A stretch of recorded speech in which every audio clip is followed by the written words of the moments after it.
Hallo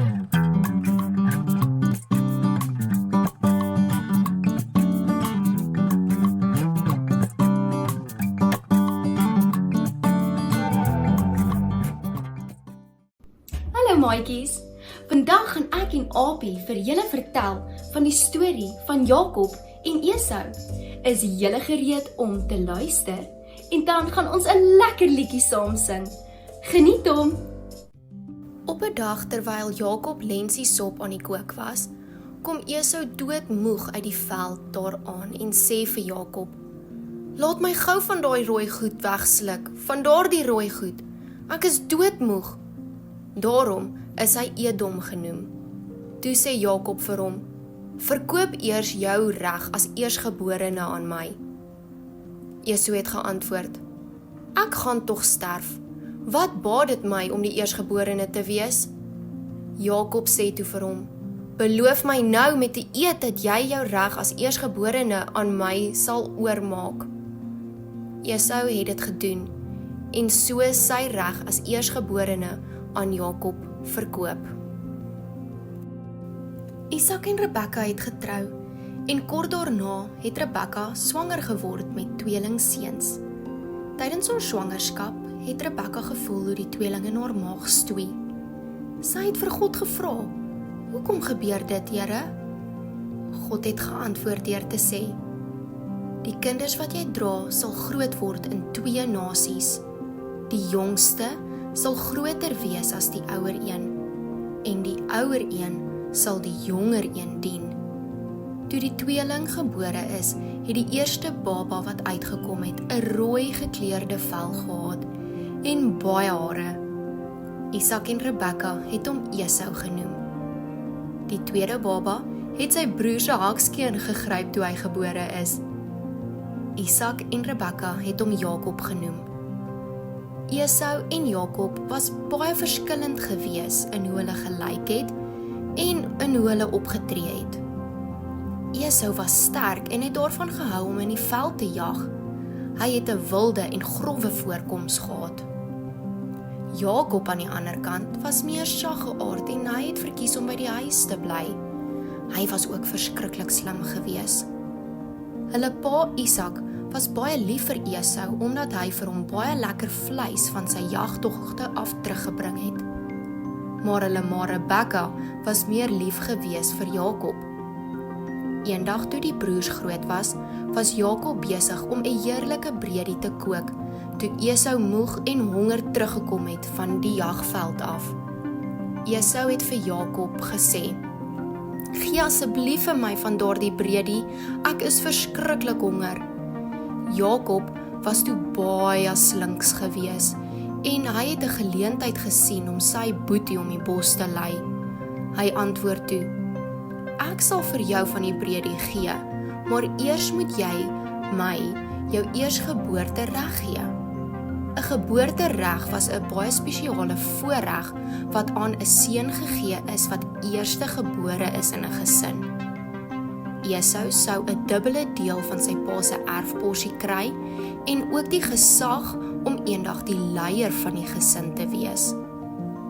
Esau, wat nie veel daaraan gedink het nie, het ingestem en gesê: "Ag, wat sal dit my tog help om 'n eersgeboortereg te hê as ek sterf van die honger?" En so het Jakob vir Esau die breedie gegee en Esau het vir Jakob sy eersgeboortereg gegee. Min het hulle geweet dat hierdie uitruil nare gevolge in hulle lewens sou hê. Soos die tyd aangestap het, het hulle pa Isak baie oud geword en hy kon nie meer so goed sien nie. Hy het vir Esau geroep en gesê: "My seun, ek is oud en weet nie wanneer ek sal sterf nie. Gaan uit en jag vir my wild, en wanneer jy terugkom, sal ek jou seën voor ek sterf." Rebekka het hierdie gesprek gehoor en sy het vinnig 'n plan beraam. Sy het Jakob geroep en gesê: "Luister mooi my seun, gaan na die trop bokke toe en bring vir my 'n paar jonges. Ek sal 'n maaltyd van hulle voorberei, net soos jou pa daarvan hou.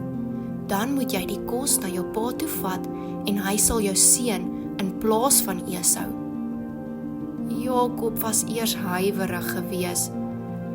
maar hy het sy ma vertrou en gedoen wat sy gesê het. Hy het Esau se klere aangetrek en bokvelle op sy hande en nek gesit, om Esau se harige vel na te maak. Met die heerlike ete in die hand, is Jakob na sy pa toe. Isak, wat nie goed kon sien nie, was agterdogtig en hy vra toe, "Wie is jy, my seun?" Jakob het geantwoord, "Ek is Esau, jou eersgeborene. Ek het vir jou kos gebring wat jy gevra het. Eet dit asseblief sodat pa my kan seën." Isak, wat toe steeds 'n bietjie onseker was, het toe vir Jakob gevra om nader te kom sodat hy sy harige arms kan voel. Isak was toe oortuig dis Esau en hy seën toe vir Esau. Hy het hom 'n seën van oorvloed en voorspoed gegee. Nie lank daarna nie, het Esau van sy jagtog af teruggekom en vir sy pa 'n maaltyd voorberei. Toe hy hoor dat sy pa reeds vir Jakob geseën het, was hy baie kwaad en hartseer. Hy het uitgeroep, "Seën my ook, vader." Maar Isak het verduidelik dat hy reeds sy seën aan Jakob gegee het en dat sy seën nie teruggetrek kon word nie. Esau was woedend vir Jakob en het beloof om hom dood te maak. Uit vrees vir sy lewe het Jakob na 'n ver land toe gevlug om by sy oom te gaan bly. Min het hy geweet dat hierdie reis hom na baie avonture en ontmoetings met God sou lei. Baie jare later het Jakob sy boetie Esau vir die eerste keer weer ontmoet, vandat hy van die huis af weggehardloop het. Jakob was baie bang dat Esau hom sou probeer doodmaak soos hy baie jare terug beloof het. Jakob het gedink, as ek geskenke soos kleinvee en troppe vee saamvat, sal my broer tevrede wees en my nie doodmaak nie. Daarom het Jakob bokke, ooe, ramme, kamele, bulle en donkies gebring om vir sy broer as geskenk te gee. Toe Esau sy broer sien aankom, het hy na hom toe gehardloop en hom gedruk en hulle het albei gehuil van blydskap. "Wat is dit wat jy alles vir jou saamgebring het, broer?" het Esau gevra. "Dit is geskenke vir jou om jammer te sê," het Jakob geantwoord. "Nee, hou asseblief wat die Here vir jou gegee het. Ek is deur God geseën en het alles wat ek nodig het." Jakob het bly aandring dat Esau die geskenk van die diere moet aanvaar. Maar op die ou einde het Jakob al sy diere gehou en Esau het vir Jakob vergewe.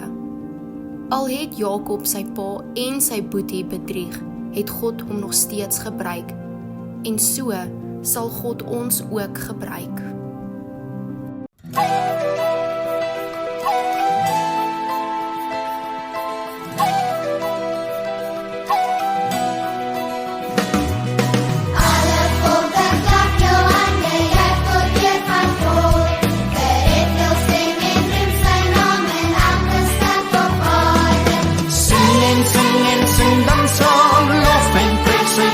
Naam, hy is die koning in die hemel en op aarde. Sing en sing dan saam, lof en prys sy grote naam, want die hemelkoning skenk ons sy genade.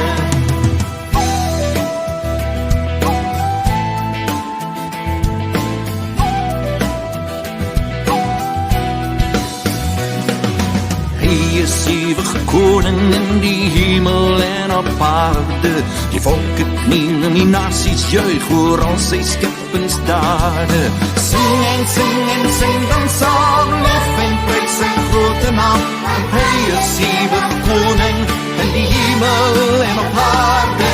Sing en sing dan saam, lof en prys sy grote naam, want die hemelkoning skenk ons sy genade.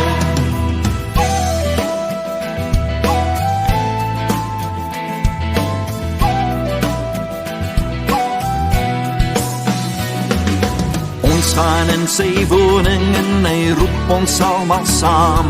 Die skare juig en horings blaas, ons almal roem sy naam. Sing en sing en sing dan saam, lof en prys sy grote naam. Hy is ewige koning in die hemel en op aarde.